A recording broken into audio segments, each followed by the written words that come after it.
નમસ્કાર દર્શક મિત્રો, હું છું જિગ્નેશ મહેતા। ગ્રામી ન્યૂઝના ડિજિટલ પ્લેટફોર્મમાં આપનું સ્વાગત છે।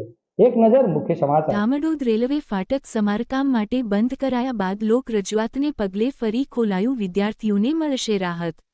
સુરત જિલ્લાના બારડોલી તાલુકાના ધામડોદ ગામે આવેલું રેલવે ફાટક LC27 સમારકામ માટે 25 ફેબ્રુઆરીથી 28 ફેબ્રુઆરી સુધી બંધ રાખવાનું જાહેરનામું બહાર પાડવામાં આવ્યું હતું। જો કે હાલમાં બોર્ડની પરીક્ષાઓ નજીક હોવાથી આ ફાટક બંધ થવાને કારણે વિદ્યાર્થીઓ અને વાલીઓને ભારે હાલાકીનો સામનો કરવો પડી રહ્યો હતો।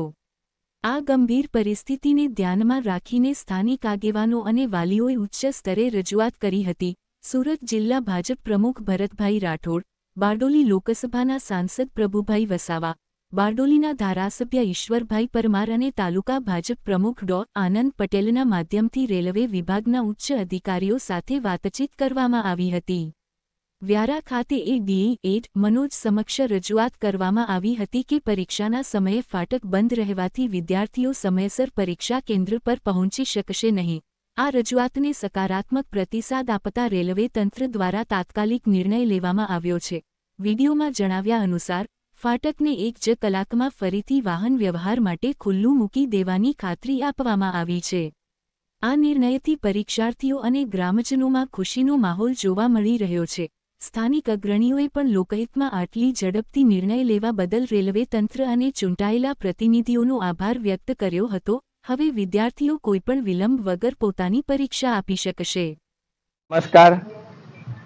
આજ રોજ ધામરોડ મુકામે ધામરોડ ફાટક LC27 જે ફાટકના મરામત માટે તારીખ 25 ફેબ્રુઆરીથી 28 ફેબ્રુઆરી સુધી બંધ રહેવાનું જાહેરનામું પડ્યું હતું, પરંતુ બોર્ડની પરીક્ષાના કારણે સૌ વાલીઓની તથા પરીક્ષાર્થી વિદ્યાર્થીઓની રજૂઆત મારા તરફ પડતા શ્રી સુરત જિલ્લા યશસ્વી પ્રમુખ શ્રી ભરતભાઈ રાઠોડ સાહેબ તથા 23 બારડોલી લોકસભાના આપણા લોકપ્રિય સાંસદ સભ્ય શ્રી પ્રભુભાઈ વસાવા સાહેબ, બારડોલીના લોકપ્રિય ધારાસભ્ય શ્રી ઈશ્વરભાઈ પરમાર સાહેબના રજૂઆતથી આપણે વ્યારા ખાતે ADE સાહેબ મનોજજીને રજૂઆત કરી તાત્કાલિક ધોરણે ફાટકને ખુલ્લું કરવા માટે, જે અત્યારે હાલના તબક્કે 1 કલાકની અંદર ફાટક ચાલુ થઈ જશે અને બોર્ડના પરીક્ષાના વિદ્યાર્થીઓને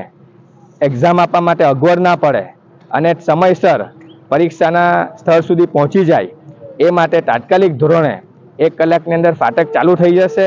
તો આ તબક્કે સૌ તંત્રનો હું આભાર વ્યક્ત કરું છું।